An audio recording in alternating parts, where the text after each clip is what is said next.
Masarap siya.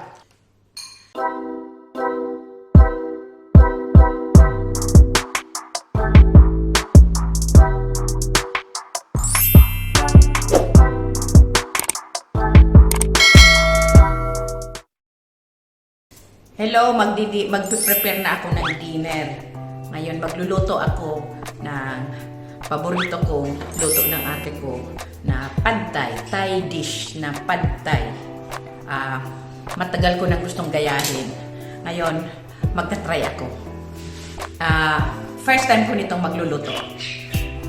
Yan, gagawa muna ako ng sauce.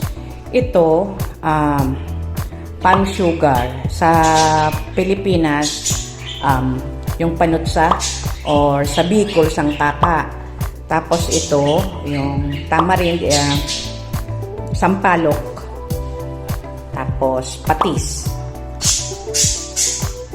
Yan, try na nating haluin siya.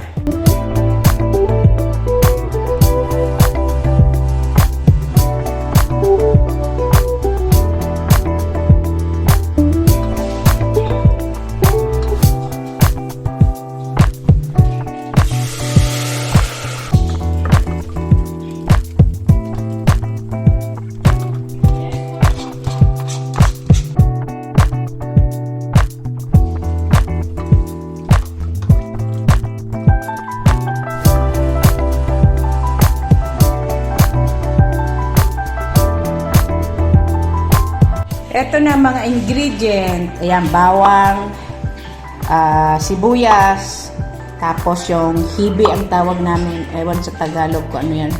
Hibi yung dried shrimp. Tapos tofu.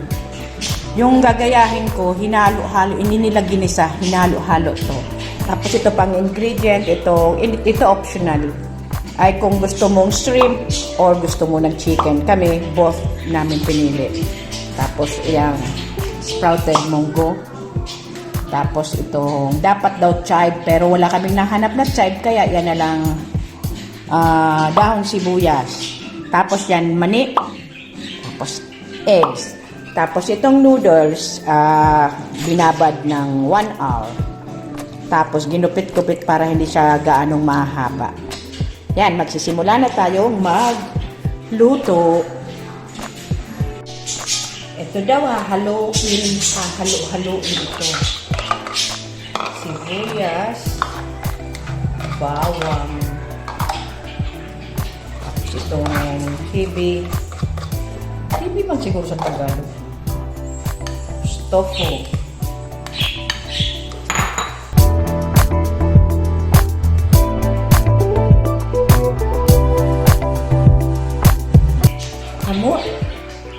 Ang bango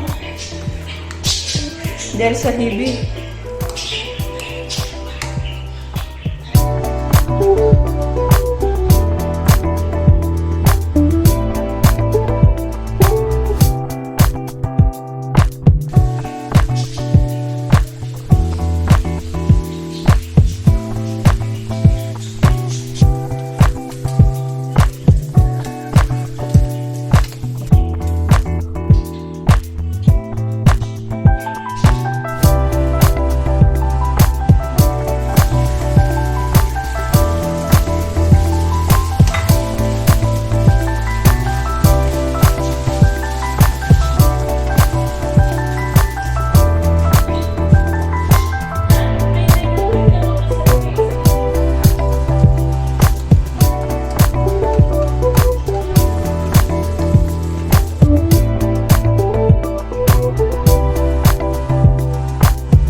masarap siya.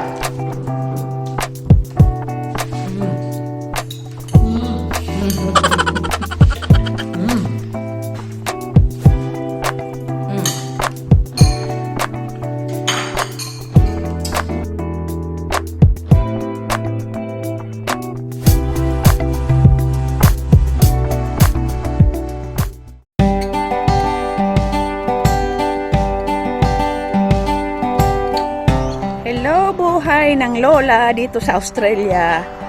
Ngayon mag-aalas 3 na o susundo ng apo sa school. Kaya nilalakaran ko.